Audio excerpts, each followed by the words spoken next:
नमस्कार, पर्दाफाश देख रहे हैं आप। मैं हूं आपके साथ सोनाली। राम नाम के जाप से पत्थर भी तर जाते हैं। राम नाम का राग लगे तो पानी में भी आग लगे। प्रभु श्री राम के नाम से न जाने कितने गाने हैं, कितनी कहानियां हैं, कितने श्लोक हैं। भारत में भगवान श्री राम का स्थान सबसे ऊपर है।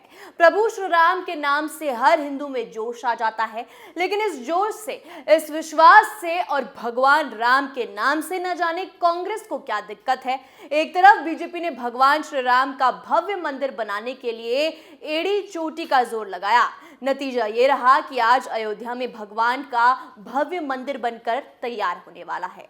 वहीं दूसरी तरफ अब केंद्र सरकार की पूरी कोशिश है कि जल्द ही राम सेतु को राष्ट्र धरोहर यानी नेशनल हेरिटेज घोषित कर दिया जाए। वहीं कांग्रेस, जो हमेशा से ही हिंदू विरोधी बातें करती आई है, आज एक बार फिर जब राम सेतु को नेशनल हेरिटेज बनाने की बात आई तो कांग्रेस ने बवाल खड़ा कर दिया। तो आज पर्दा उठाएंगे कांग्रेस की बौखलाहट का। राम मंदिर पर सवाल उठाने वाली कांग्रेस एक बार फिर राम सेतु पर बवाल खड़ा कर रही है। क्यों? तो चलिए शुरू करते हैं। भारत के साउथ एरिया तमिलनाडु में एक इलाका है पम्बन आइलैंड। दूसरी तरफ श्रीलंका देश है। बीच में समुद्र और मन्नार की खाड़ी है। भारत के पम्बन आइलैंड और श्रीलंका के मन्नार आइलैंड को जोड़ने वाले पुराने पुल को राम सेतु कहा जाता है। इस पुल के आसपास के पत्थर पानी में तैरते हैं। बड़े से बड़े पत्थरों का पानी में यूं तैरना लोगों को हैरान करता है। कुछ लोगों की मान्यता है कि ये प्रभु श्री राम की कृपा है। रामायण के मुताबिक सीता को लंका के राजा रावण के कब्जे से छुड़ाने के लिए भगवान श्री राम को जब लंका जाना था तो उन्होंने सुग्रीव की वानर सेना की मदद से ये पुल बनवाया। सैटेलाइट तस्वीरों में इस पुल की संरचना देखी जा सकती है। हालांकि अब ये पानी में कई फीट नीचे दब गया है। लगभग 50 किलोमीटर लंबी पुल के जैसी ये संरचना अजूबे से भरी है। इसके आसपास का समुद्र काफी उथला है। कहा जाता है कि साल 1480 तक ये पुल पानी के ऊपर था। साइंटिस्ट के मुताबिक इस पुल को चूना पत्थर, ज्वालामुखी से निकली चट्टानें और कोरल रीफ से बना हुआ है। यही वजह है कि पानी के जहाज इस रास्ते से नहीं गुजरते। इन जहाजों को श्रीलंका का चक्कर लगाना पड़ता है। लेकिन हिंदुओं की आस्था के केंद्र को तोड़ने की बात शुरू हुई कांग्रेस के जंगल राज में। जी हां, क्योंकि भारत और श्रीलंका को जोड़ने वाली सेतु समुद्रम परियोजना 2005 में यूपीए सरकार के कार्यकाल में लाई गई थी। इसके मुताबिक इसमें 44.9 नॉटिकल मील लंबा एक गहरा वाटर वे खोदा जाएगा। इस परियोजना को अमल में लाने के लिए राम सेतु को तोड़ने की योजना थी, लेकिन हिंदू संगठनों ने राम सेतु को तोड़ने का विरोध किया।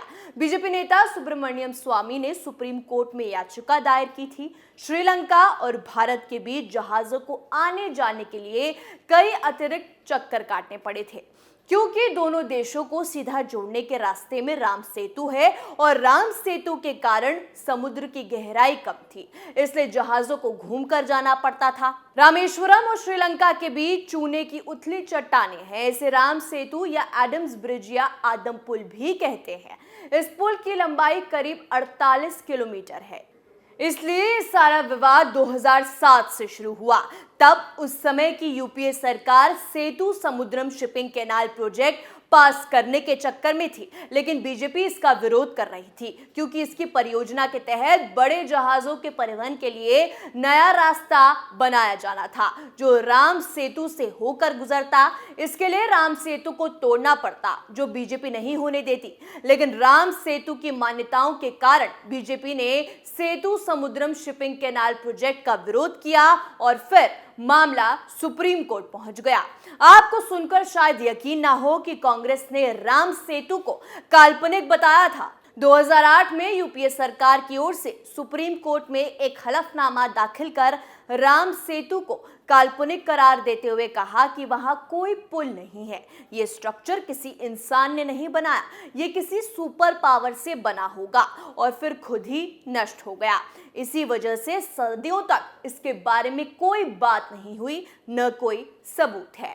कांग्रेस की तरफ से दाखिल किए गए इस हलफनामे का खूब विरोध हुआ, जिसके बाद कांग्रेस ने इसे वापस लिया और कहा कि वो सभी धर्मों का सम्मान करती है।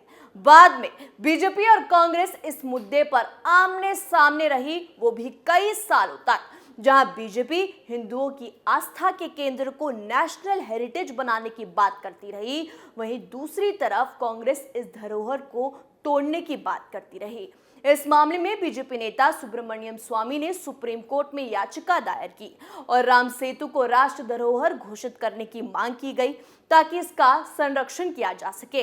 केंद्र सरकार ने सुप्रीम कोर्ट को अब बताया कि इस ऐतिहासिक धरोहर को नेशनल हेरिटेज मॉन्यूमेंट घोषित करने की प्रक्रिया संस्कृति मंत्रालय में चल रही है। सुप्रीम कोर्ट ने बीजेपी नेता सुब्रमण्यम स्वामी को कहा कि अगर उनके पास इससे संबंधित कोई भी बाकी दस्तावेज या सामग्री है तो वो संस्कृति मंत्रालय को दे सकते हैं। कोर्ट ने यह भी कहा कि स्वामी चाहे तो मंत्रालय के सामने अतिरिक्त बातें रख सकते हैं। इस पर अपने जवाब में सुब्रमण्यम स्वामी ने कहा कि अगर मंत्री जी मुझसे मिलना चाहते हैं तो मिल सकते हैं, अगर मंत्री मिलना नहीं चाहते हैं तो मैं भी किसी से नहीं मिलना चाहता। हम एक ही पार्टी में हैं। ये मुद्दा हमारे घोषणा पत्र में शामिल था। संस्कृति मंत्रालय को 6 हफ्ते में फैसला कर लेना चाहिए। उन्होंने साल 2020 में इस याचिका पर जल्द सुनवाई की मांग भी की थी। केंद्र सरकार ने 12 जनवरी 2023 को सुप्रीम कोर्ट को बताया कि स्वामी की याचिका पर वो फरवरी के पहले हफ्ते में जवाब दाखिल करेंगे।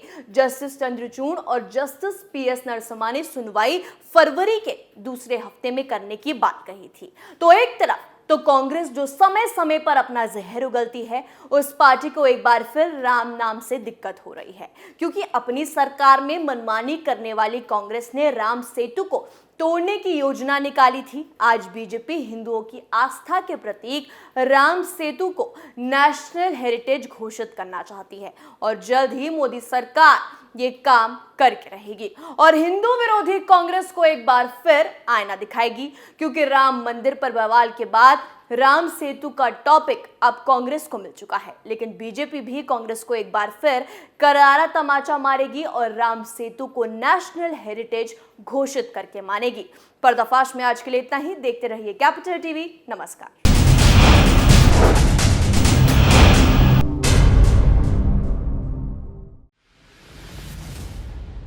मैं राजनीति करता नहीं, पर राजनीति को बहुत गहरे तक समझता हूं। मैं लोगों के बीच रहता हूं, लोगों के मन को अच्छे से जानता हूं।